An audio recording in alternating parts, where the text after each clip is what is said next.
Good morning, everybody. Good to see you guys on what promises to be a rainy and gross Wednesday here. Hopefully, if you're not in Memphis, you're having a nicer day than we are here.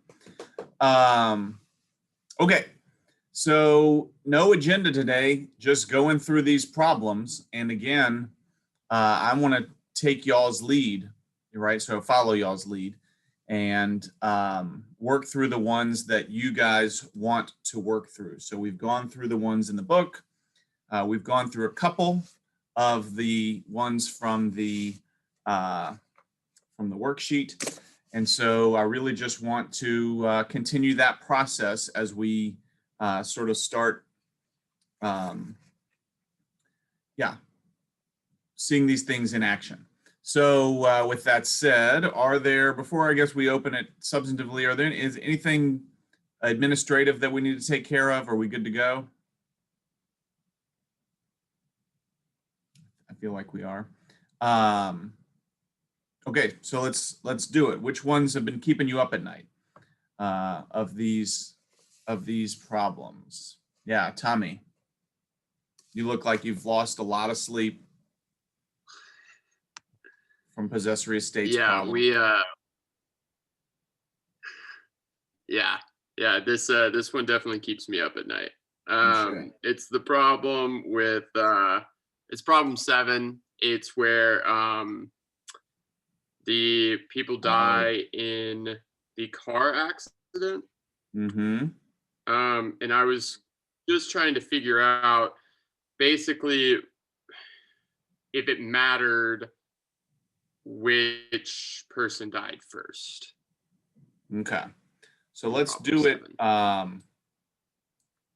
Let's do it slowly, so we can just make sure everybody's with us. So hold on, let me pull it up. All right, so you guys can see this. All right. So number 7, in February 2000, Axle Motor Company conveys its riverfront property to Lucy Brewer for life, then to her eldest daughter. All right. So what do we got out of that conveyance? Tommy? We got a life estate to Lucy, and then remainder to Annie. Okay. And remember, we would say remainder in fee simple. Okay. Just get in that habit of saying that in fee simple now that we're getting a little more into these. Okay. So first question is, why are you saying that it's Annie that gets this remainder? Well, at the time of conveyance, Annie was 16. Mm-hmm. And her sister was 12, so that makes her the eldest daughter. Great. So the key word that you use there, words, were at the time of conveyance. Okay. And so one question that comes up here is what counts, when something says then to her eldest daughter, whether it means one of two things. One, as Tommy interpreted it, the eldest daughter right now as I'm making this conveyance. Tommy, can you think of the other way in which it might be interpreted? Yeah, so the eldest daughter at the end of Lucy's life. Right. So the other alternative would be the eldest daughter then living, is the way that it would often be phrased, right? The eldest daughter at the end of the life estate. And if that's the interpretation, then what would you say that Annie has here?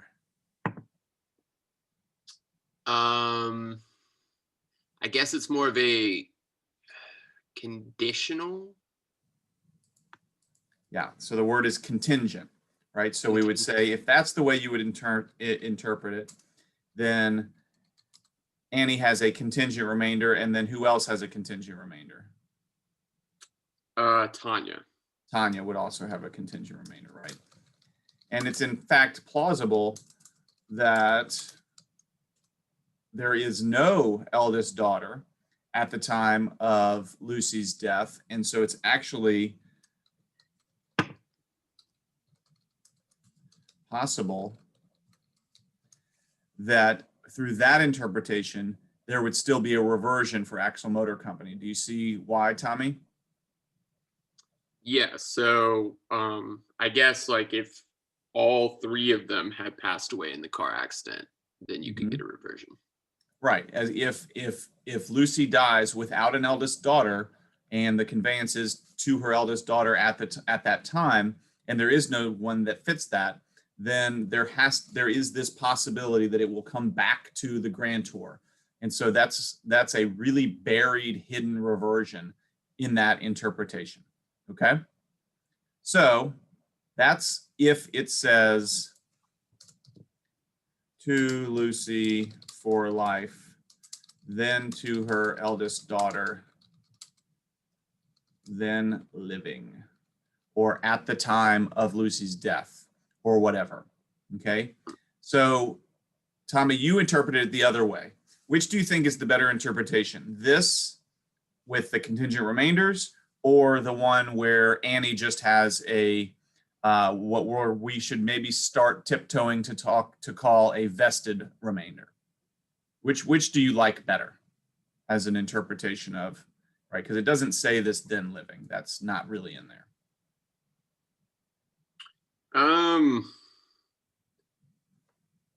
Which do I personally like better? Mm-hmm. I don't know. I felt like the contingent made more sense to me.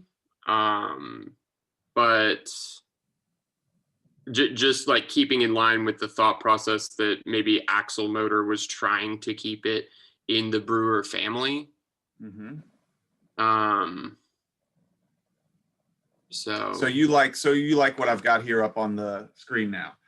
I that it do. could be. I don't think that's what you were going for. Ultimately. No, I think that's fine. So the argument. So remember, if we go back to our rules of construction, the first thing that we're trying to get at, and you brought it up, and it's important, is what was Axle Motor Company thinking? What did they want? And I suppose you could say, if they wanted it to go to Annie for sure, what would they have said? They would have said then to Annie, I'm assuming Brewer. Yeah. So it wouldn't have said to Lucy Brewer for life, then to her eldest daughter. It would have said to Lucy Brewer for life, then to Annie. Okay. And so that sort of way of interpreting Axle Motor's intent would suggest this outcome, which I think, Tommy, is what you're saying. That seems more in line with what you think that they meant, right? But of course, they didn't say then to her eldest daughter at that time, or then living, or at the time of Lucy's death, or whatever. So it leaves it open to interpretation.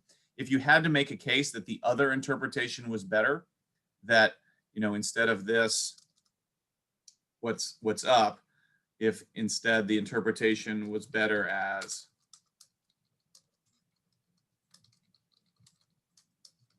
that, if you had to make a case, so I understand that you like the other one, but if you had to make a case that this is actually how we ought to interpret to Lucy for life, then to her eldest daughter, how would you make that case that this red interpretation is better? Well, I mean, if we were still going off the idea that Axle Motor Company wanted to keep it in the family, Annie having the vested remainder, I mean, it essentially does the same thing, right? So if she gets the vested remainder in fee simple when Lucy passes, Annie gets fee simple. And then if Annie passes, I suppose Tanya is still her heir in fee simple. Okay. So sort of. I don't think it does do the same thing. But but it's not so different, right? The main difference is that what do we have to do in order to determine who's going to have the future interest? What do we, in February 2000, can we say definitively who's going to have the future interest? Who's going to eventually take over this property if we interpret it the black way here? No. No, we don't know. And so what's good about the red way? That we know upon conveyance. We know it today, right? So if Annie wants to sell her interest to the Prairie Land Trust, and if you're the Prairie Land Trust, would you prefer that you buy a contingent remainder or a vested remainder? A vested remainder. Always. You would always prefer a vested remainder because a vested remainder is certain. It doesn't depend on anything, right? You just, especially after a life estate, you just wait patiently for Lucy's life to end, and then you take over, like you are going to take over. And so the advantage of interpreting it the red way is that you get a certain future interest, as opposed to up here, you get three, in this example at least, uncertain future interests. And uncertain future interests are really, really problematic, okay, for a variety of reasons. So it is possible to make a conveyance that is interpreted this way. But the rules of construction, not so much that we've encountered thus far, but I'm giving it to you now. The rule of construction is if you can ascertain a person to hold the future interest, and the intent isn't clearly expressed to leave it open, then we find for vested future interests as opposed to contingent future interests. So if they wanted it to be the black, they needed to have a definitive statement that said, to Lucy for life, then to her eldest daughter, then living, or to Lucy for life, then to her eldest daughter at the time of Lucy's death, or something along those lines. Okay? Now realize, Tommy, none of this is the question that you asked. Okay? We're still just stuck on identifying the actual interests that are created. And I'm going to tell you guys that the interests that are created are that. Okay? So the contingent remainders, the hidden sort of reversion, those could be created, but are not.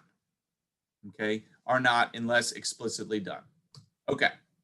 So that's what it is. So 2 years later, when she turned 18, Annie conveyed her interest in the land to the Prairie Land Trust. So what does the Prairie Land Trust have, Tommy? They have, they now have the vested remainder in fee simple. Great.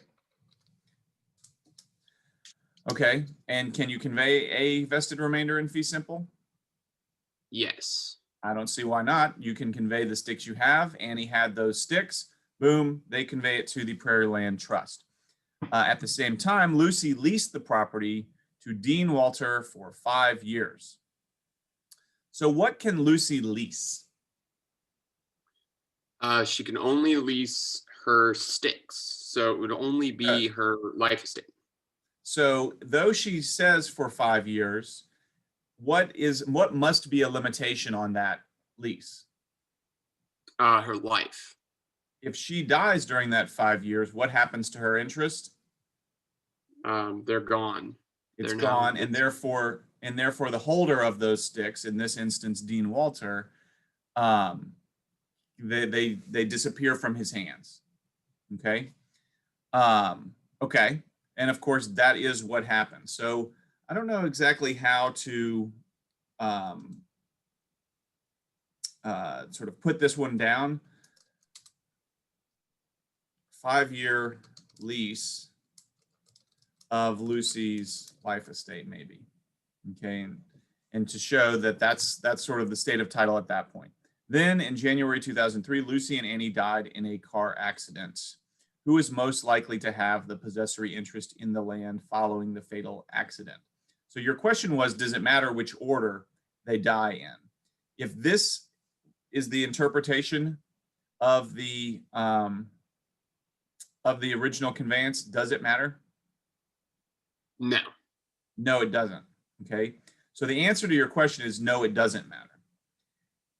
The only way it would matter is if it was the other interpretation, right? If it was the other interpretation, and we go back to our Lucy has a life estate, Annie has a contingent remainder, and Tanya has a contingent remainder, and Axel has a reversion. If we go back to that, then it does matter who is dying first in this instance, Lucy or Annie. And why, Tommy, would it matter? Well, if it was contingent on, as we talked about it earlier, eldest living daughter, then if Annie died first in the car accident, then Tanya would then be the eldest living daughter. Great, great. So if the conveyance had said something a little bit different, if it had said eldest daughter then living, or if Tommy's interpretation had prevailed, which I'm telling you guys, it wouldn't absent that explicit language. But if it had, then the answer to his question, does it matter who died first in the car accident, is yes. If Annie dies first, then the life estate, and then when Lucy's life ends, Tanya would be the eldest living daughter, and she would take. If, however, Lucy died first, then Annie was the eldest living daughter at that time, and Prairie Land Trust would take, because remember, Annie has conveyed hers to Prairie Land Trust. So that seems like, so Tommy, let me ask you this. Do you want to be the administrator of the estate that has to determine who died first in this car accident between Lucy and Annie? No, I mean, sometimes that might be impossible. A, it might be impossible, and B, it's really kind of gruesome and heart-wrenching and terrible. So most jurisdictions have statutes that say if individuals die in the same event, they are presumed to have died simultaneously. So if in order to avoid that problem. So if that's the case, then Annie, I think, would still qualify here as the eldest daughter. Okay. So is that, now I think we got to the answer to your question, which is, does it matter? We still haven't totally answered the actual question. Mm-hmm. Right? Okay. So who do you think? If this is all not how it's actually going to be interpreted. But if it is interpreted the way that now we have said, this is how it is. Who has the possessory interest in the land following the fatal car accident? Yeah, I believe it's the Prairie Land Trust. You think it's the Prairie Land Trust because Lucy's life estate is over, therefore Dean Walters' sticks evaporate. What Annie had and now Prairie Land Trust has, the vested remainder, comes automatically upon the expiration of the life estate, and boom, that is, I think, the correct answer here. Some people may push for Dean Walter to win. And I guess I will say that it is plausible that a court could use what's called its equitable powers, its powers to sort of reform conveyances in a way that is sort of does fairness, does justice, does equity, that would allow Dean Walter to stay on for the remainder of the lease term. But then after that, so Prairie Land Trust would be the landlord for that time. And then Prairie Land Trust would step in at the end of the 5-year lease. But that kind of set that aside. That's not the legal answer. The legal answer to this question is Prairie Land Trust takes. Dean Walter took his lease subject to Lucy's life estate, and therefore Dean Walter loses out. Prairie Land Trust prevails. Professor Keel, yes. Can you explain just briefly why it doesn't go back to the Axle Motor Company once they both pass? Once they both pass. When you say but they both, you mean Annie also? Yes. Okay. So Tommy, let me first check with you. Are you good with where we are? Yeah, that's perfect. Thank you. Okay. All right, so I'm going to delete this stuff because it's not really relevant anymore. All right, so this, Julie, is what the conveyance was initially. Okay, a life estate with a vested remainder. Okay. Okay. So at that time, has Axle Motor Company kept any sticks, any interest in this property? I guess not. I'm just Okay. I'm having an issue with Axle Motor Company is giving it to Lucy for life, then her eldest daughter. Mhm. But then I feel like that's over and it goes back to Axel. But I guess once you give them back, you don't get them. Correct. So if it's then to her eldest daughter for life, right? That would be a limitation on when Annie took it over. So let's forget that they're going to be this conveyance to Prairie Land Trust. Let's forget all the sort of stuff that makes this confusing. Okay. So if all that happens is to Lucy for life, then to her eldest daughter. In fact, let's make it really straightforward. Okay. Let's say it just says that to Lucy for life, then to Annie. Okay. That's clearly Lucy has the life estate. Annie has the vested remainder in fee simple. So if I go back to the chart, life estate remainder. Okay. So this is a 2A for life, then to B. Lucy has the life estate. Annie has the remainder. In order to determine what happens when that remainder, again, coming back to Monday, becomes possessory, we look at this language right here, to be, or in our case, to Annie.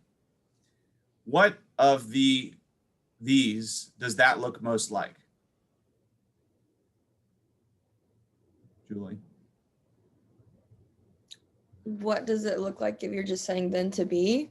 Yeah, if we just have a to be, that looks like it's going to create what kind of estate?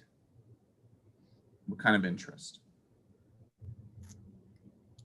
Just a life estate? No. If it was going to be a life estate, it would say 2A for life, right? Okay. So here it says 2A for life. We've already covered that that's a life estate. This language is a life estate. But what about it's telling us what's going to happen after the life estate? So if you think of like there's a period in time and it's a life estate, and then the end of the life occurs, and then it becomes something else. That's what this clause is talking about. It's going to become Okay. something else. What is it going to become? So it says to be. So which of these 5 does that look like it's going to be? The fee simple determinable, So why? because it's to A until it goes to B. Okay, but we're not talking about B. We're not talking about what happens with A anymore. We're only looking at this in the future, right? So this is the language that creates the future interest, then to be. So then would it be subject to executory limitation? Mm-mm. Okay, No. so it's the only Run one left. out of choices. So it must be what? Is it the fee simple? It's just a fee simple. Right? Okay. 2A for life, then, right? So think of it this way. 2A for life is talking about I'm creating a life estate as the current present possessory interest, 2A for life. Okay, comma. Then I'm going to talk about the future interest. And for the future interest, here's the language that I'm going to use, Okay. to be. Okay, so we know it's a future interest because it's following the life estate. Okay, it's a remainder because there's a life estate and it's going to someone else, so it's a remainder. And so the question that we're asking is, when the life estate ends and the remainder becomes possessory, what form is it going to take? Well, we look to the conveyance itself. It's going to take the form of to be. To be looks just like this. a Okay. fee simple. Right. Okay. So if we go down here, it's the exact same thing. And so that's what this language is signifying. It's a remainder, but it's a remainder in fee simple. That means when it becomes possessory, at the end of Lucy's life, Annie's remainder becomes possessory in the form of a fee simple. So you would say Annie has fee simple. Is that making sense? That does make sense now, yes. Okay, and so Axle Motor Company they're done. Like they have no more interest in this property Got than it. you. Okay, yes. Thank you. Okay. That clears a lot up. Okay, good. That's why we work through the problems. Carly, I see your hand as well. Are you on this one as well? Yeah, I was on like the opposite side of Julie, and I was confused because I thought once they gave up their land, they were out of the picture, and then it wouldn't be going back to them. That's correct. Well, you said earlier that there was like the possibility of. Oh, right. With so the way that Tommy initially interpreted it, right, where it was like then to Tommy interpreted it as then to her eldest daughter, and then he interpreted it as including the clause something like alive at the time of Lucy's death, right? So in that interpretation, then Axel would still be in there. Okay, but that's not the correct interpretation of this. So I don't want you to get confused with it. Do you understand why they would still be in it in that instance? Not particularly, but Tommy, can you walk us through why?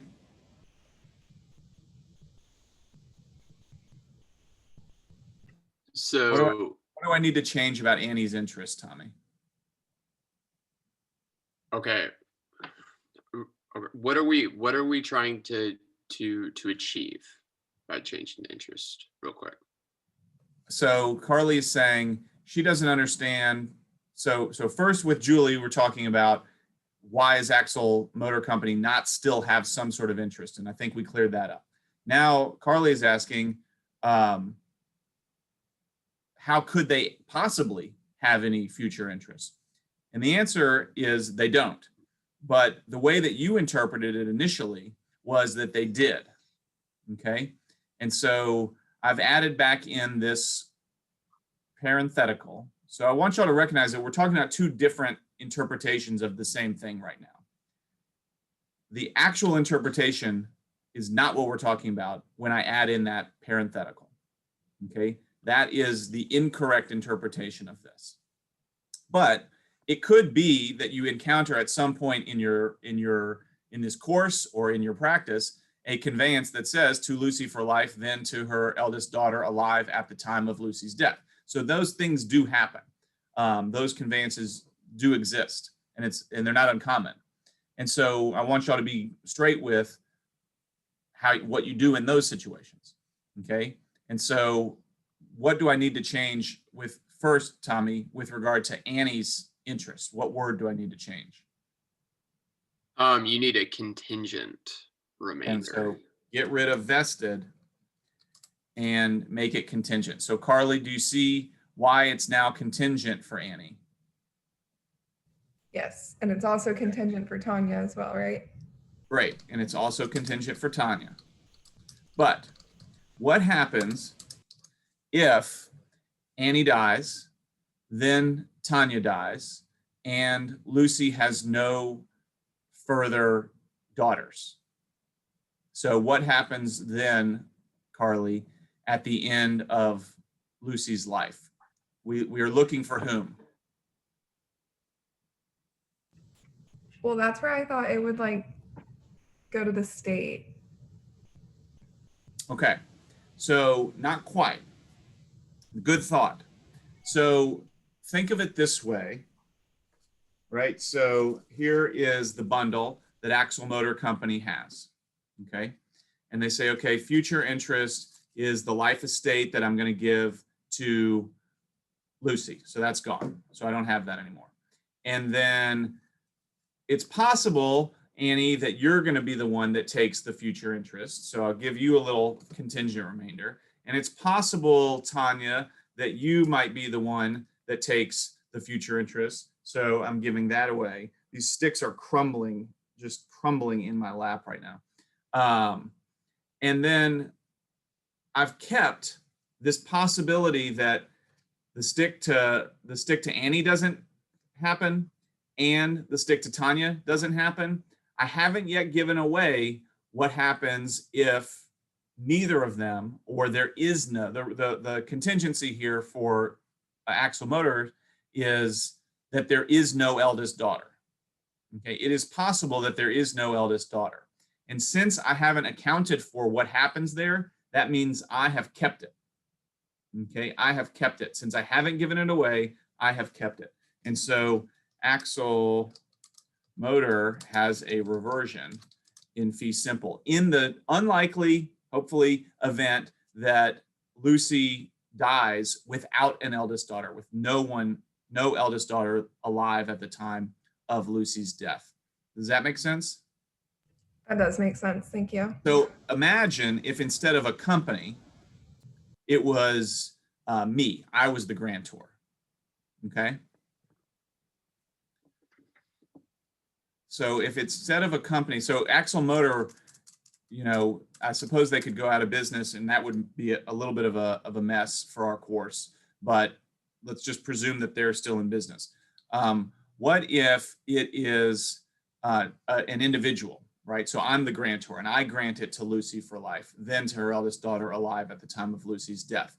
And then Annie dies and Tanya dies, right? And so when those two things happen, those contingent remainders are gone, right? It's not going to be the case that they are the eldest daughter alive at the time of Lucy's death, okay? And then, oh no, I die, right? So then what happens to my reversion?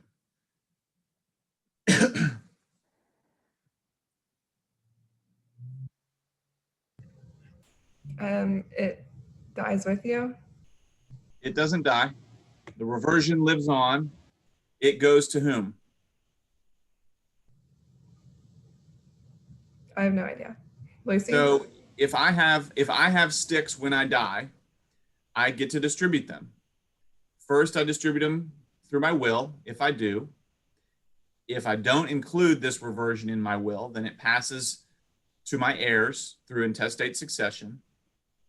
And if I don't have a will that accounts for this, and I don't have heirs, then Carly, what would happen to this reversion? It would go to the state. Then it would go to the state. Okay, so it is plausible, maybe not so much with Axle Motor Company, because you know they're an entity that's it makes it a little more difficult, but there is a possibility that could happen. But again, all of that is based on the incorrect interpretation of the original conveyance, which would include this language. Precisely for that reason is why we don't interpret the conveyance that way, okay? Precisely because we have to wait and see all this stuff. Who's going to be the eldest living daughter? Whether the reversion is going to take or not.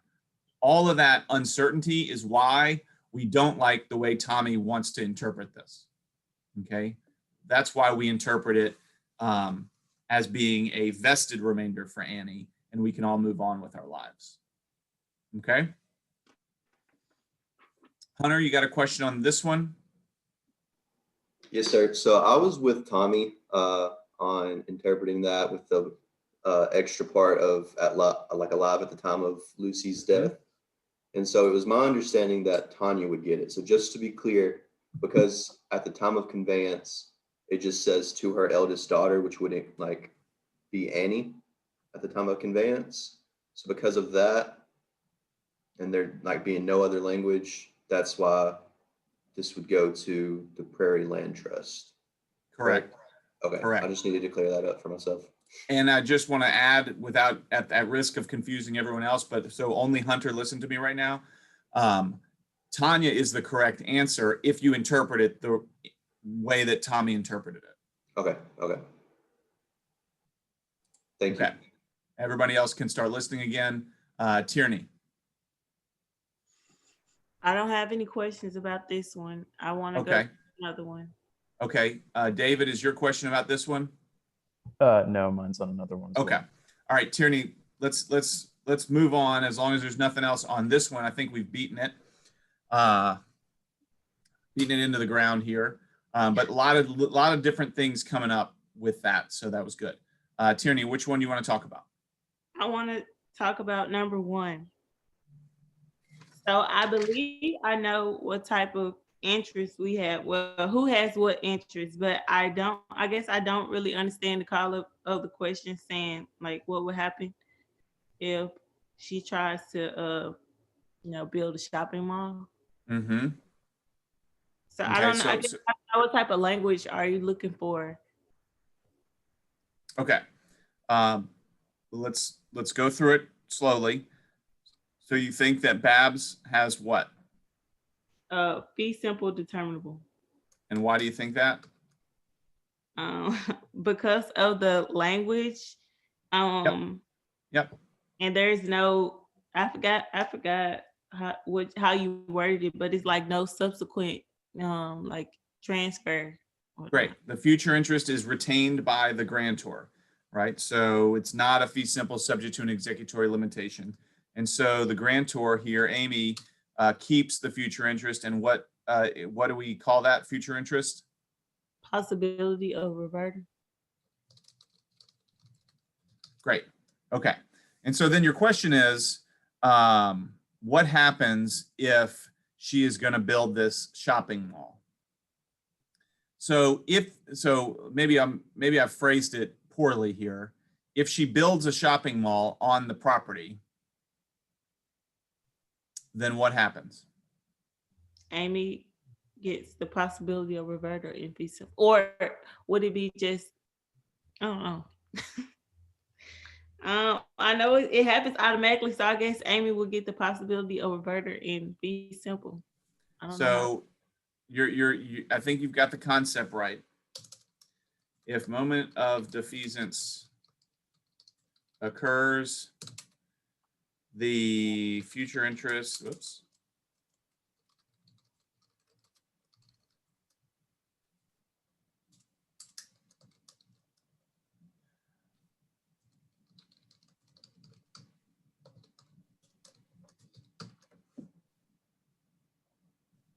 So it stops being a future interest. Mm-hmm. It stops being a possibility of reverter. Okay. And it turns back over to something over here.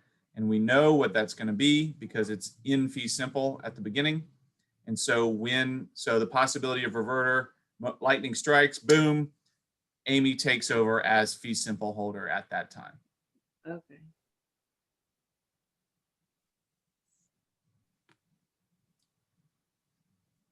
So with the language of Amy gets fee simple, would that suffice?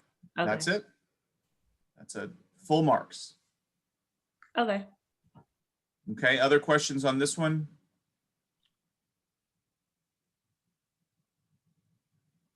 Okay, David, which one you want to talk about?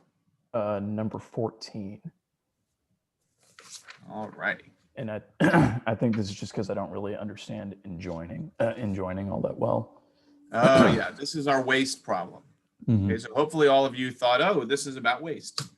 It is. And so actually the conveyance is pretty simple on this one. To my dear sister Edith for life, then to my favorite niece Natalie and her heirs. So even though it says and her heirs, we're just going to ignore that because it's meaningless. So David, what do we got? A life estate for E or Edith, and then remainder in fee simple for Natalie.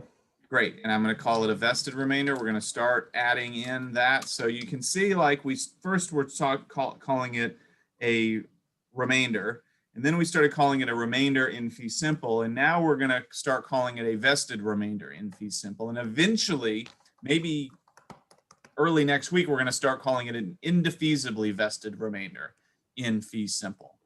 Okay, so an IVR in FS is what it actually is. Okay, so then we have all this stuff about cutting down trees. And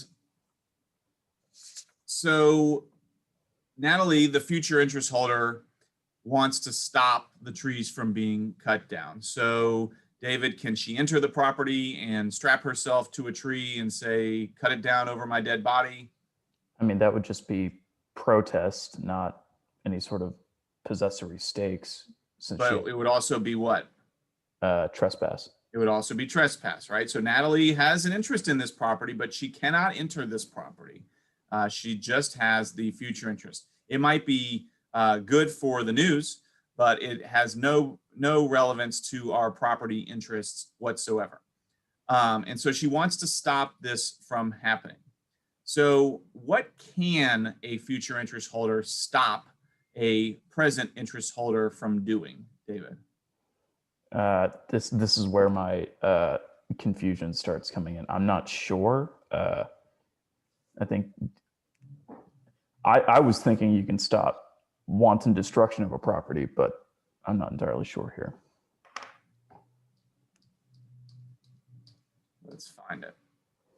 You can stop the present interest holder from using the property in a manner that unreasonably interferes with the expectations of holders of future interest. That's what you can do. So if you're Natalie in this instance, you're using waste and you're saying, I can stop you, Edith, from using the property in a manner that unreasonably interferes with my expectations. I'm a future interest holder. Okay. And so that's what her rights are. So let's look at A, B, and C as the options here. The court will enjoin the sale. The court will enjoin the sale. The court will enjoin the sale. Can she stop the sale from happening? Do you think? Maybe, maybe not.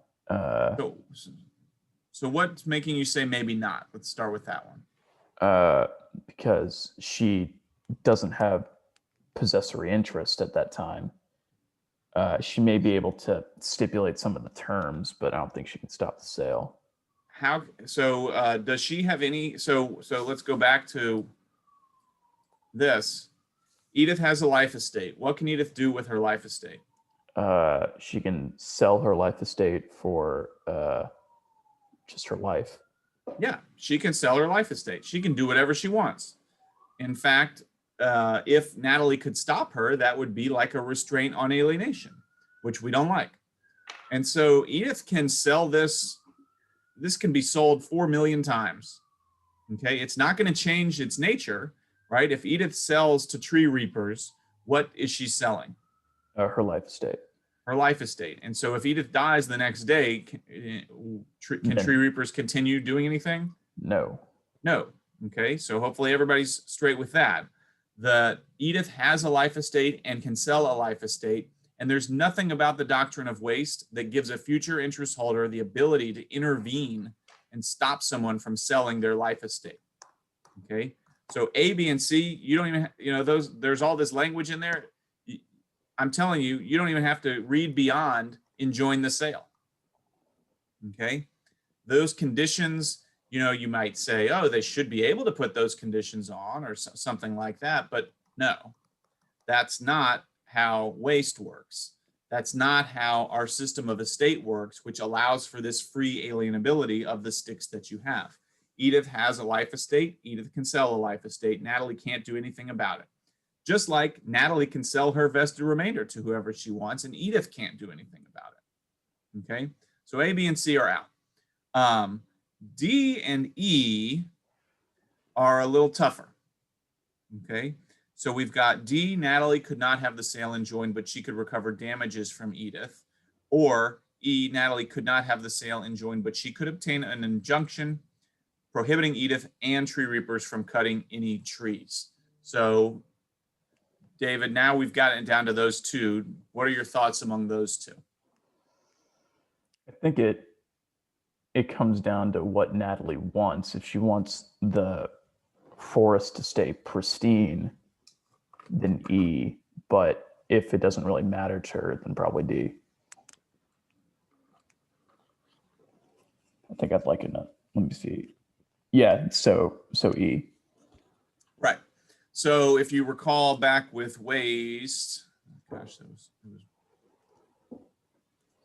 that one, right?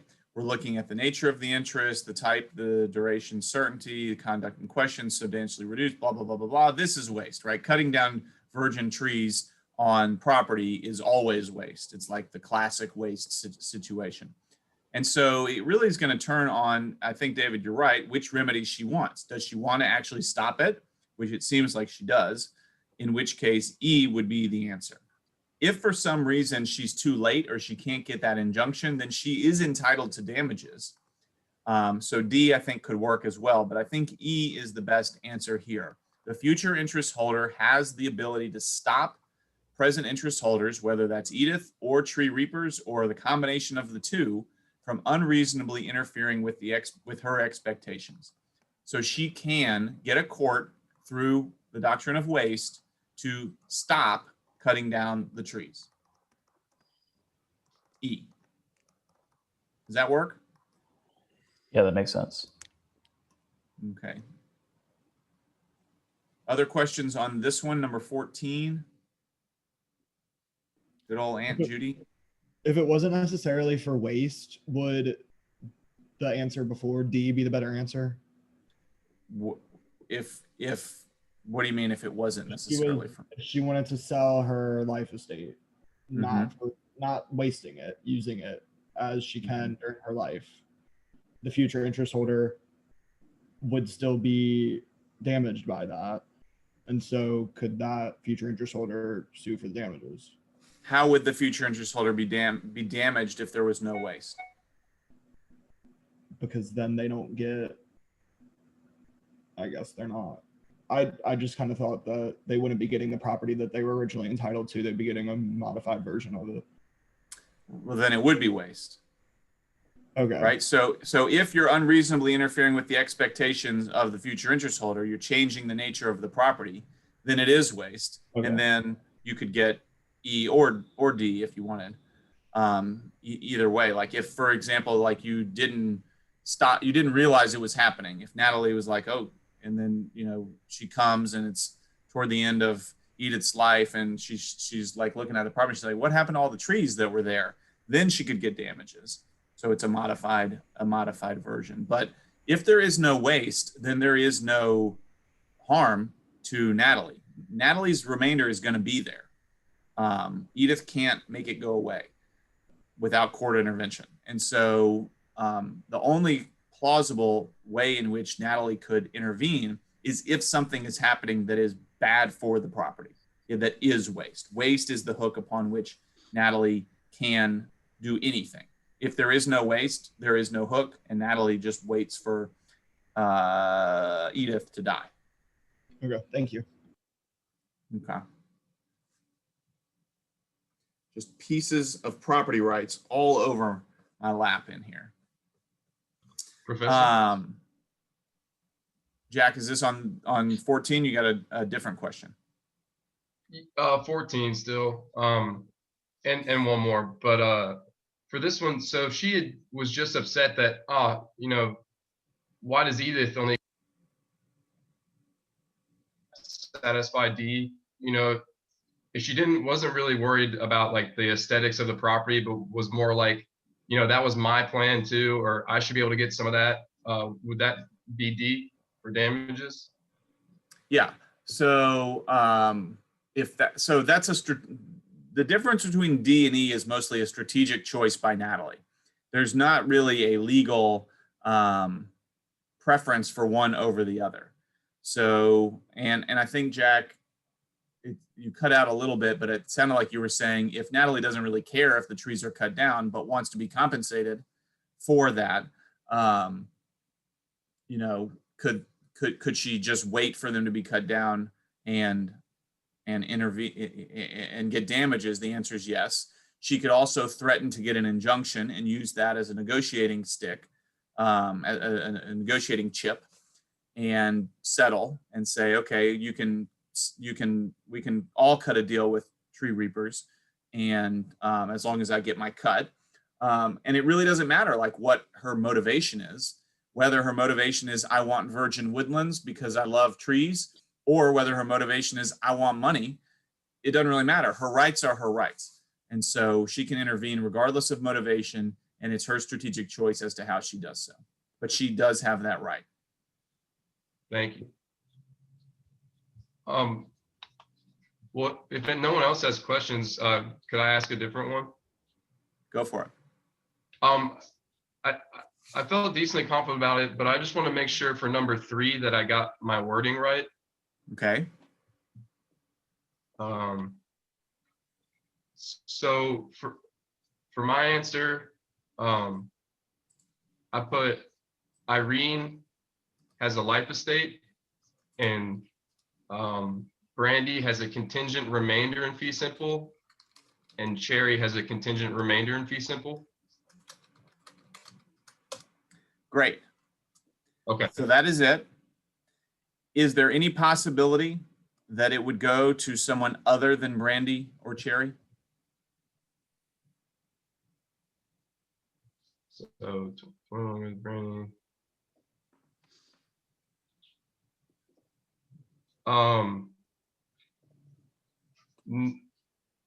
Well, I guess if they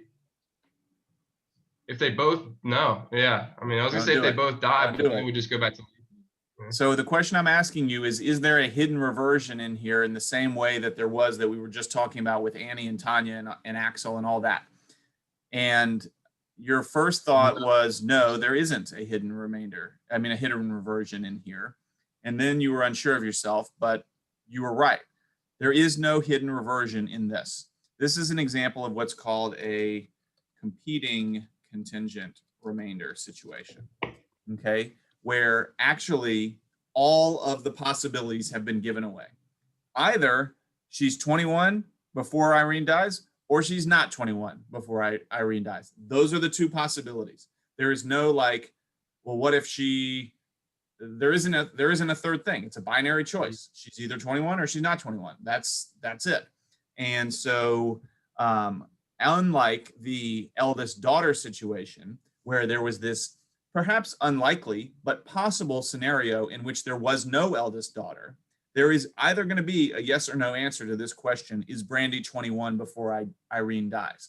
And so therefore we have accounted for all contingencies, all possibilities, and therefore there is no reversion held by Lisa in this example. And just to give you all the nomenclature, there's no need to ever put this on a test, but sometimes it helps conceptually to distinguish this kind of situation where it's a competing contingent remainder where one of them has to be it, as opposed to that other example with Annie and Tanya, and there was a hidden reversion where there are a bunch of contingent remainders, but it's possible that none of them will ultimately be the one. And just out of curiosity, in this one, say, sadly, during Irene's life, both Brandy and Cherry die. Mhm. When Irene dies, if Lisa's still alive, it would go back to Lisa. Nope. Nope.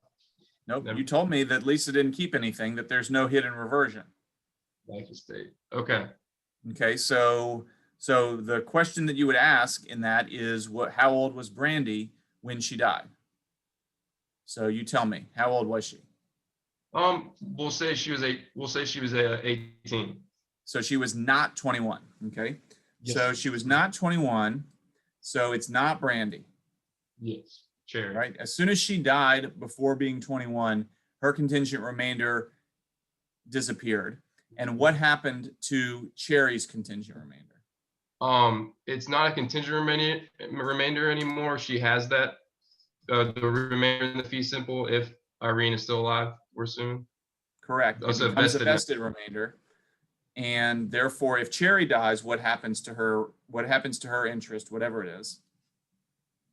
So since she has the interest in the fee simple, Lisa's not involved anymore. So it sounds like it would go to her heirs at that point.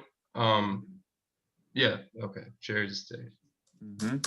And then when Irene eventually dies, then Cherry's estate, whoever is the identified in the will, or heirs if she doesn't have a will, or it's possible that it could escheat in fee simple to Estate. to the state. Okay. Great. Thank you. Okay. So everybody following that, if it's a competing contingent remainder, then the grantor is out. They have nothing to do with this property any longer. You know, I suppose if they are an heir of Cherry, maybe, right? So they could get themselves back in that way, but there is no reason just by nature of being the grantor that they are connected to this property any longer. Okay. JC, is your question on this one or a different one? It's on this one. Okay. So when I did this one, I saw it as Irene getting a life estate for Irene's life, Brandy getting a fee simple subject to executory limitation, and then Cherry having the executory interest or contingent executory interest. So I understand conceptually why you would think that, but let me start by asking you, could Brandy enter this property during Irene's life? No. No. Then she cannot have something on this side of the chart. Okay. So sometimes if you're unsure about what somebody has, ask yourself the question, if they enter the property, are they a trespasser or not? Okay. If the answer is they're not a trespasser, then they have a possessory interest. But if the answer is they are a trespasser, then they do not have anything on this side of the chart. Okay. They do not have anything on this side of the chart. They must have a future interest if they have anything at all. Okay. So how do we know that it is not a fee simple subject to an executory limitation that Brandy has? We know because Brandy would be trespassing if she entered the property prior to Irene's death. Since Irene has a life estate, we know that the only things that can follow that are reversions and remainders. So it has to be one of those. Okay. So JC, what you're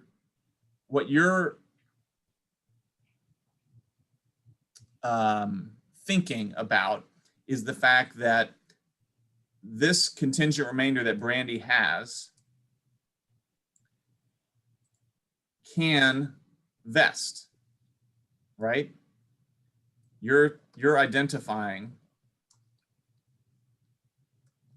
that while this is the situation, it is possible that Brandy will eventually take this property, but it's also possible that something will happen that will sort of cut short, you know, like Brandy's first in line.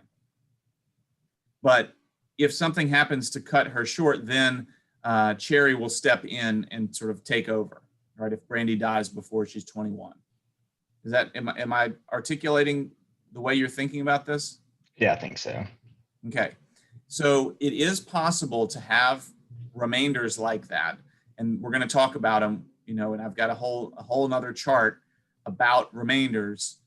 But for this one, the way that this is phrased, then to Brandy, if Brandy is 21 years old before Irene dies,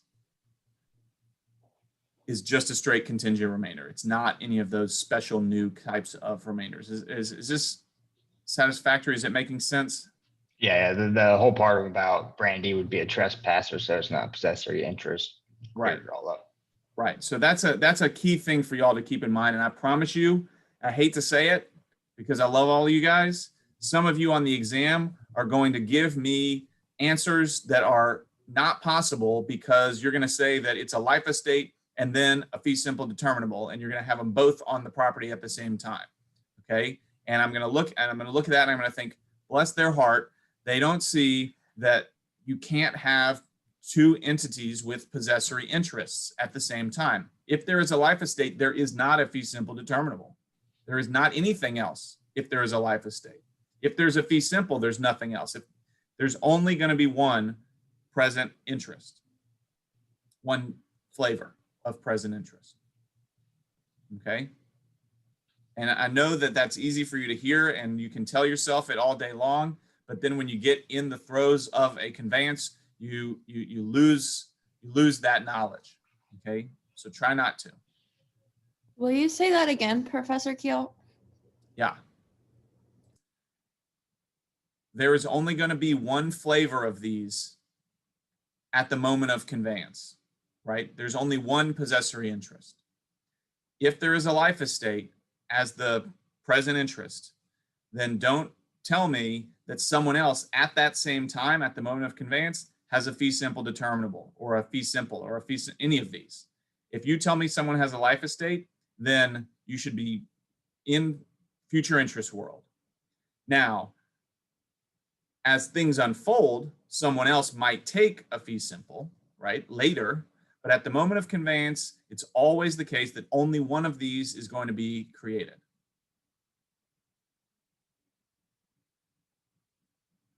I don't think I said it as well the second time, but you can watch the video.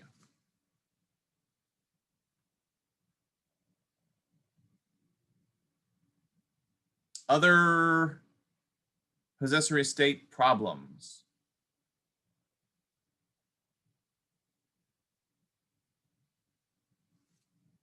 Let me see if there's anything I want to talk about that we haven't hit.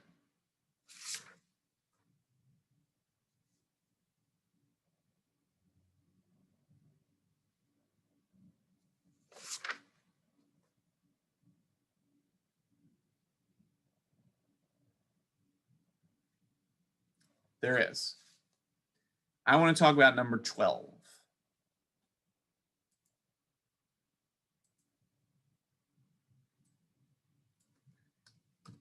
Okay, so the question in number 12 is which one creates a fee simple subject to an executory limitation?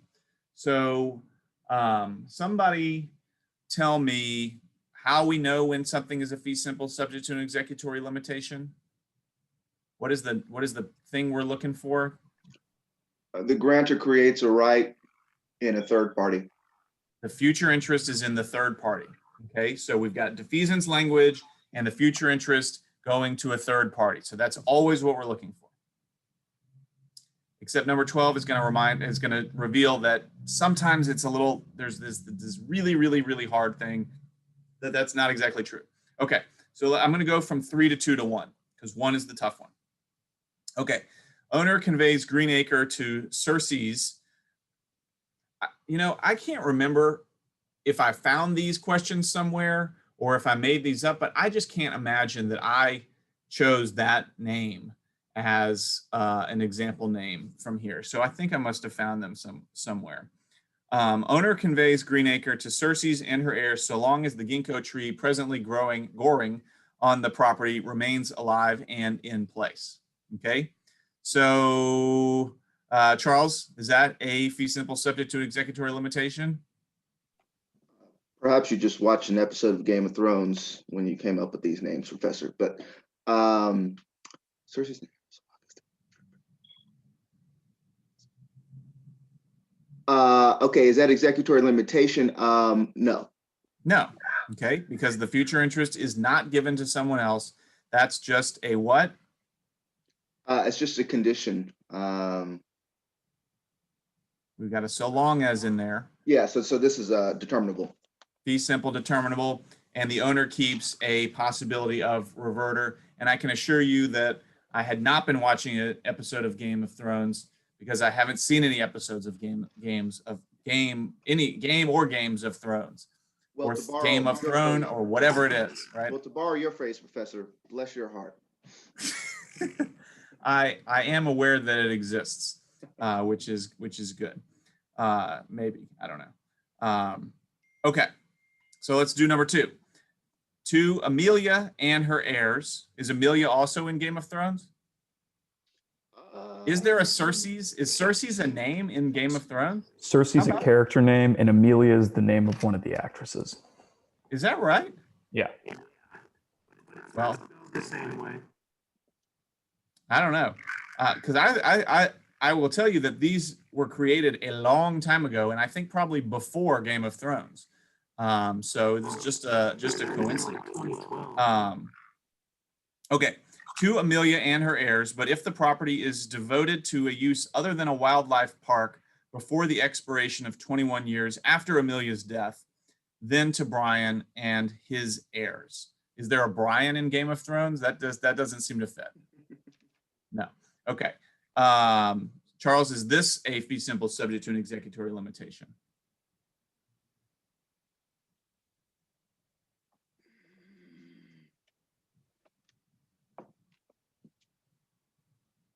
Um,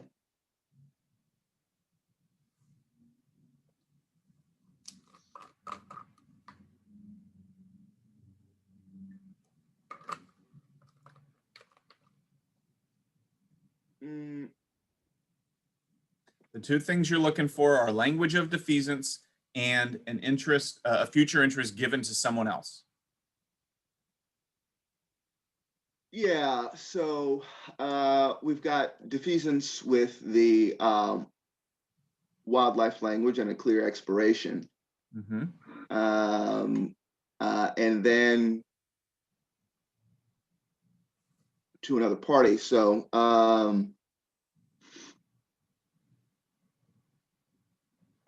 yes. Yes. Okay. Yes. So we check both boxes here. We've got language of defeasance, but if the property is devoted to blah, blah, blah, and we have a future interest given to a third party.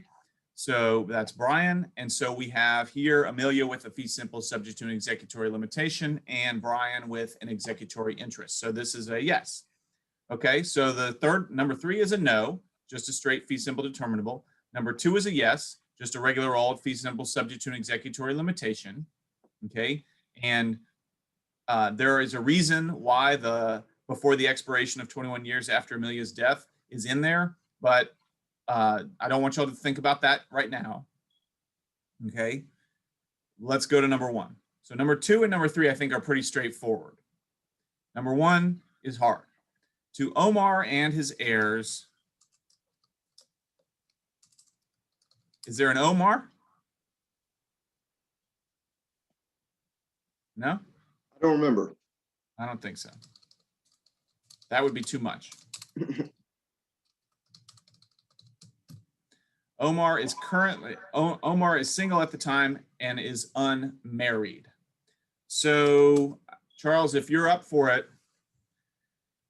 who has the present interest on this property right now?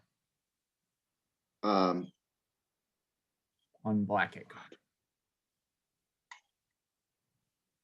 Well, the present interest? The present interest. Well, the owner has it. The owner has the present interest. And who has the future interest? Contingently, Omar. Omar, right? And you're correct that it's contingent, right? It's not it's not like Gruen, I gave myself a life estate and I gave you the vested remainder. It's got this, if you get married, then you take it. Okay. And so it's contingent upon getting married. I also want y'all to, for the moment,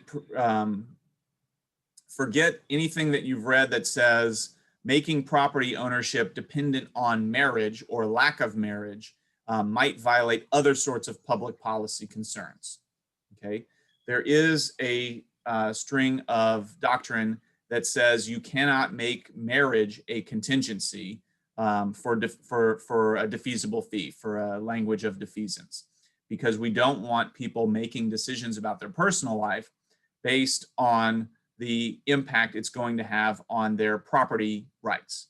Okay, so there is a whole sort of public policy reason for that. Similarly, there are public policies that would say something like, to Omar and his heirs, but if Omar ever votes for a certain political party, or if Omar ever converts to a different religion, or things like that, where we want to protect the freedom of the individual from having it sort of bound up with property rights. There's a whole body of law that sort of takes that and says you can't make that the condition. So forget that for a second. Here we have owner with the present interest, Omar with a future interest. So that's not specific enough to answer this question, right? For this question, we need to know, does it create a fee simple subject to an executory limitation? So let's try to figure out what interests are actually here. Okay, so Charles, Does the owner has something on this side? For sure. What are the Yes. what are the two options for what Omar has? Okay. He There are only two options so forget the owner for a second. The Omar has something on this side, but there's really only two options. What are the two options? a possibility of I mean, executory interest or condition. No, yeah, executory interest or condition subsequent. So what is a condition subsequent? Um, Is that on this list? Is that among these 10 yeah. Okay. boxes? No. No. So executory interest is one that he might have. What's the other one that he might have? That without even looking at it, you know he's a third party. So what are the two options?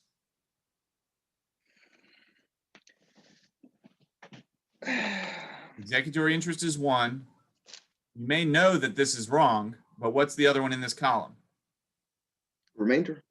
Remainder. If you are not the grantor and you have a future interest, you can only have a remainder or an executory interest. If you are holding a reversion, a possibility of reverter or a right of entry, you can only be the grantor. Is Omar the grantor here? No. No. It can only be a remainder or an executory interest. Charles, is it a remainder? No. Clearly not. There's nothing in this that is screaming life estate, right? Nothing about this is telling me that it's a life estate. In fact, it has to be an executory interest.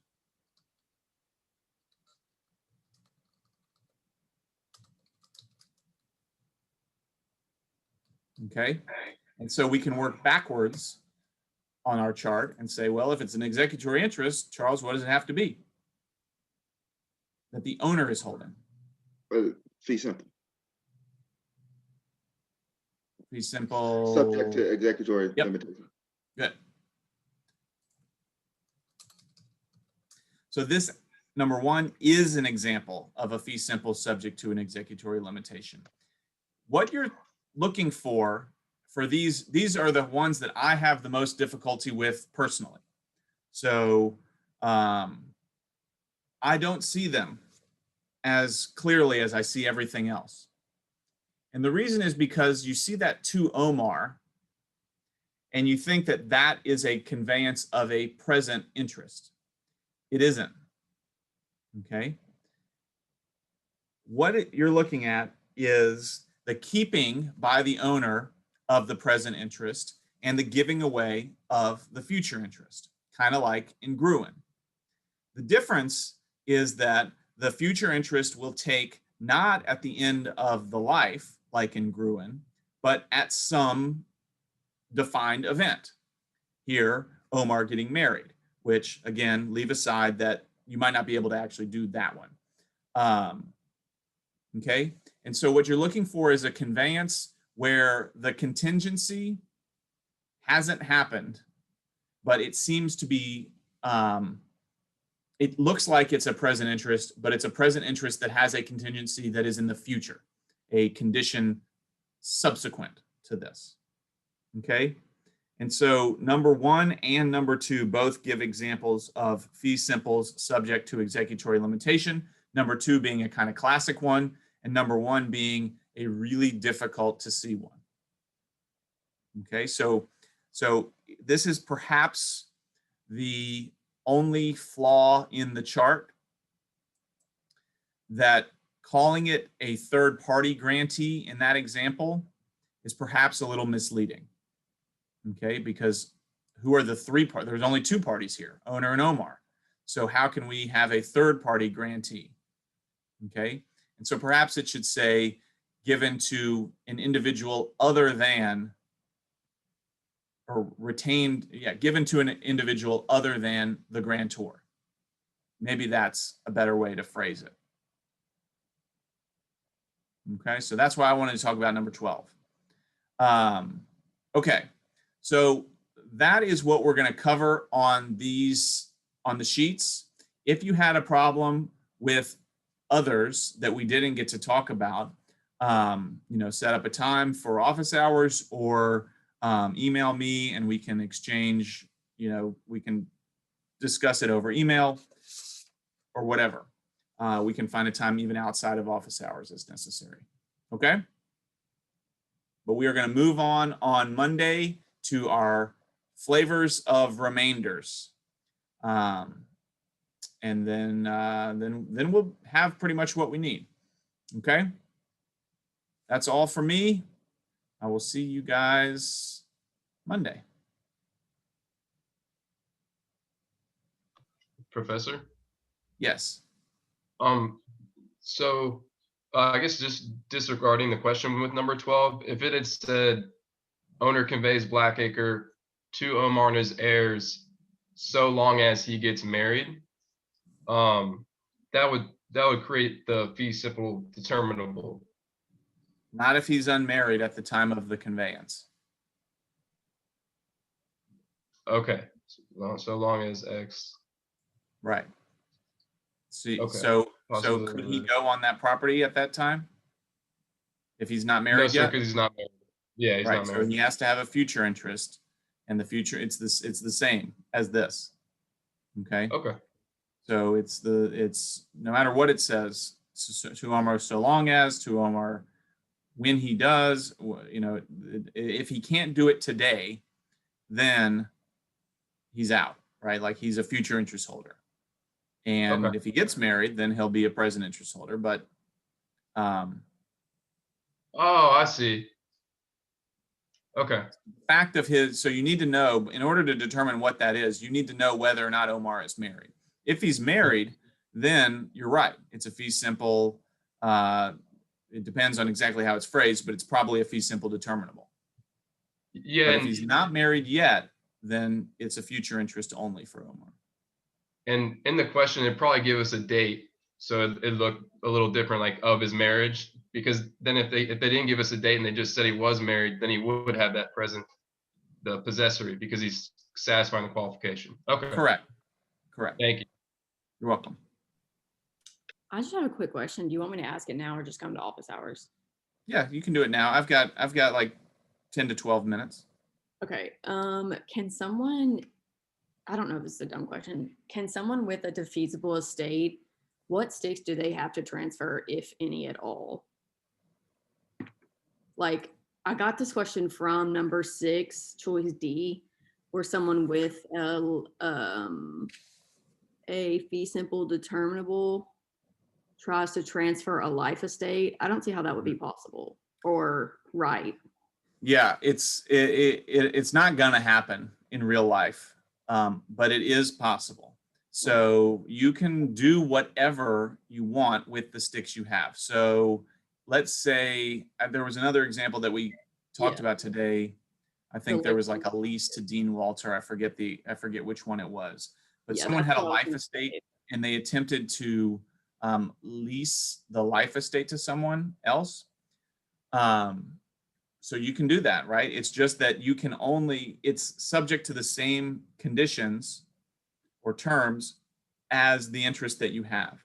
So maybe an easier way to think about it, right? With the feasible fees, it's complicated because there's these unpredictable conditions, right? When are the Grizzlies going to move, or when is the Omar going to get married, or whatever? If you think about it this way, though, let's say I'm a landlord and you're my tenant, okay, and you need to move out of town, or if you're going to go out of town for the summer, you might sublet your property to someone else, right? So if our lease is for 3 years, you could sublet the property, but you couldn't sublet the property beyond the date that your lease ends, right? If your lease ends December 31st, 2020, you can't sublease the property into 2021, but you can do, there might be contract reasons that you can't do it, but generally you could sublease to anyone you want, so long as you're within the boundaries. Does that make sense? So it's kind of the same thing. It's just maybe a little easier to see when it's a lease It does. situation. Okay. I figured it might be possible, just dumb. Yeah, no one's gonna lease a fee simple determinable if there's any realistic chance that the thing's gonna happen, right? If it's something that's preposterous and is never gonna happen, then then a fee simple determinable might be more attractive to lease out. Okay. Because then it really is kind of like a fee simple, because we all know it, whatever it is not going to actually happen. Right. All right. Thank you so much. Okay. See you later.